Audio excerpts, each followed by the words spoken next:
This poem is called Revelation. It has an epigraph, which is a hadith. Narrated Aisha, mother of the faithful, the commencement of the divine inspiration to Allah's apostle was in the form of good dreams, which came true like bright daylight.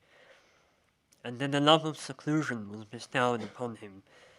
He used to go in seclusion in the cave of Hira, where he used to worship continuously for many days before his desire to see his family.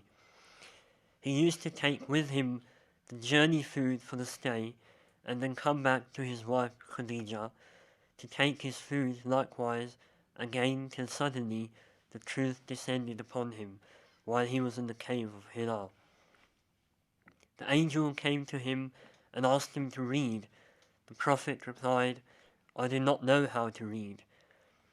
The Prophet added, "The angel caught me forcefully and pressed me so hard that I could not bear it any more. He then released me and again asked me to read, and I replied, I do not know how to read.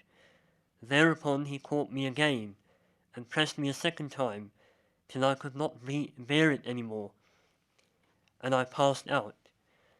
He then released me again and asked me to read, but again I replied, I do not know how to read, or what shall I read?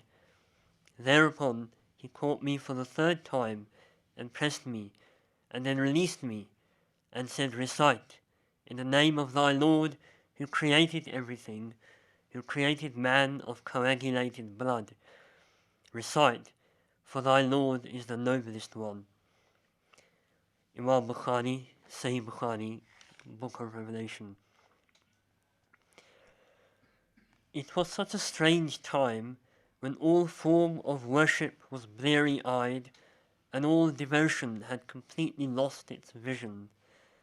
People beseeched blessings and benediction from idols their own hands had carved, but one who had yet to recognize himself was involved in a canny problem.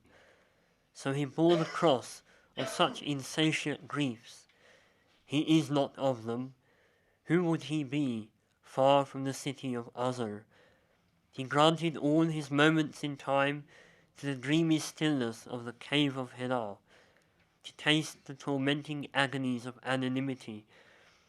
This was the meditation of thought, as well as an affirmation of an invisible spirit of complete being. That night was another night of secrets. The surroundings were muted just for the moment, and the necks of the winds were severed from their bodies.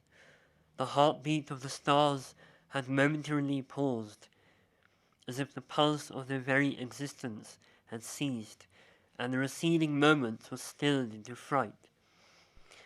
There and then a light echoed with all the colours of beauty and majesty. Recite, I don't recite. Recite, I don't recite. Recite, but what shall I recite? Recite in the name of thy Lord, who created everything, who created mankind of coagulated blood. Recite, for thy Lord is the noblest one, and who taught by the pen, he alone taught mankind what it did not know. The dumb surroundings seemed to echo with chanting, recite. All those words which had been swept away in the dark deluge of evil began journeying back upon waves of light. Suns of awareness descended into the casement of vacuity. In that one moment, my unlettered one had become a city of knowledge. Jazakallah.